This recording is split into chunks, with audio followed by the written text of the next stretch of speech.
you see Kim Stung on the stage, no matter what role you're doing, I think she just rips her rib cage open to reveal this combination of vulnerability and outright ferociousness.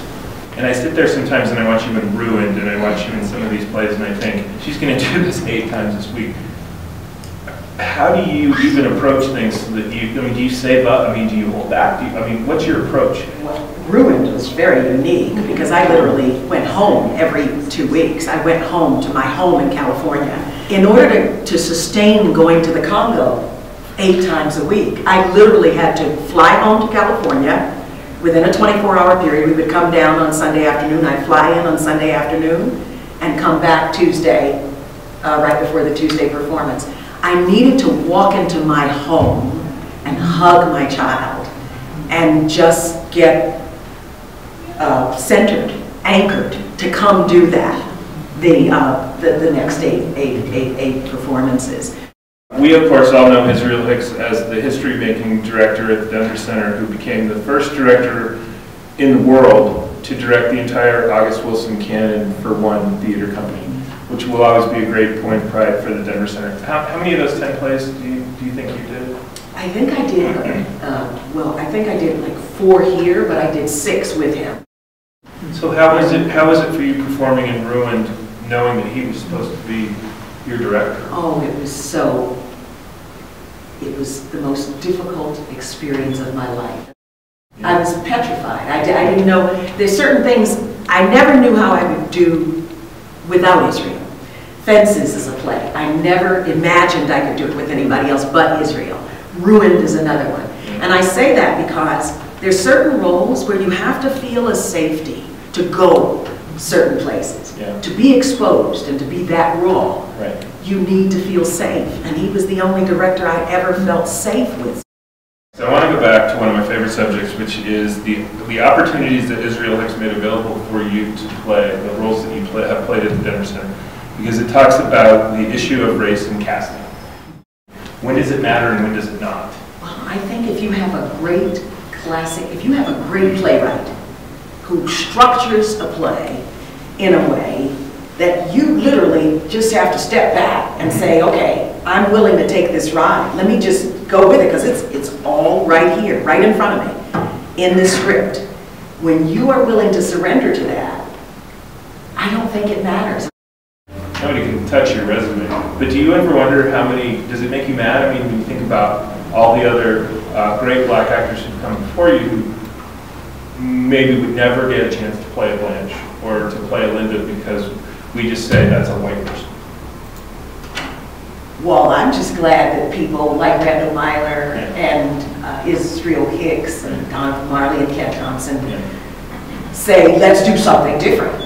Let's try something different. Let's just tell this story and let's forget the color of the person's skin. So I'm just grateful to them that they chose me. You know? And that speaks to my next question, which is about the home that you have found at the Denver Center. What does it mean to you that you don't even call Denver home, but this is your home? Man, it's an honor. You talk about getting ready to cry. I'm so grateful. I can't even begin to express my gratitude. You know, because I've always prized myself as being the actor who kept a foot in the theater door and a foot in Hollywood's door since I was in California and raising these kids. And this was my first lead. And I just knew that it was going to be the one that was going to kind of send me over the top in Hollywood. And then I ended up at the Denver Center. And I just said, this is exactly where I'm supposed to be. So the door that I thought was going to opened. Then what began to happen is I literally was handed the roles of a lifetime, of a career. I would never, if I hadn't been here, I would never ever have gotten to play these roles. Trust me. One of my favorite performances was probably your smallest role, and that was in Doubt. Oh, okay, so if you remember, Kim plays the mother of a black child who may or may not have been being molested by this Catholic priest, and the Mother Superior brings the mother in to reveal this, and then there's this chilling moment when she doesn't seem all that surprised, and she tells this nun to let it go. To be working with Jeannie, it's like a tennis match. It was just the most, and she's my favorite actress in the world. Black Odyssey is one of 4 world premieres that the Denver Center is doing this season. Another amazing example of the commitment that this company has for developing new work. I want you to introduce Black Odyssey. There's so many different ways you could describe this play. Fascinating. Like, what do you tell people when you say this play is?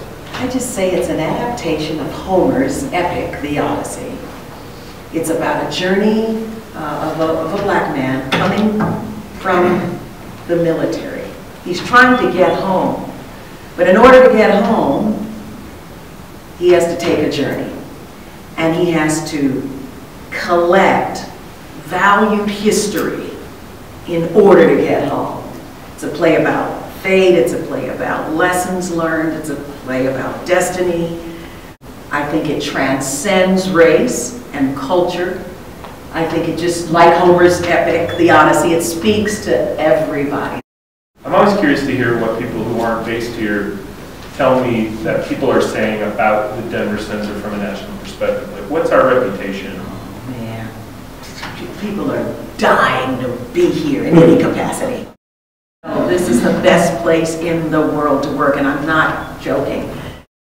I have never felt such love and such warmth, and we're so well taken care of, and we get to just do this great work. There are no words to describe it. No, I would say... You did a pretty job. Those are pretty good words. No, it's one of the best places in the world to work. So it was interesting. You said, well, what do I think when I go away from here? When are they going to have me back? I don't want to leave. That's my, that's what my struggle is. I wrote this on Facebook when I was inviting people to come and join us here, where I was just like, who doesn't need an hour of Kim Staunton in their life? We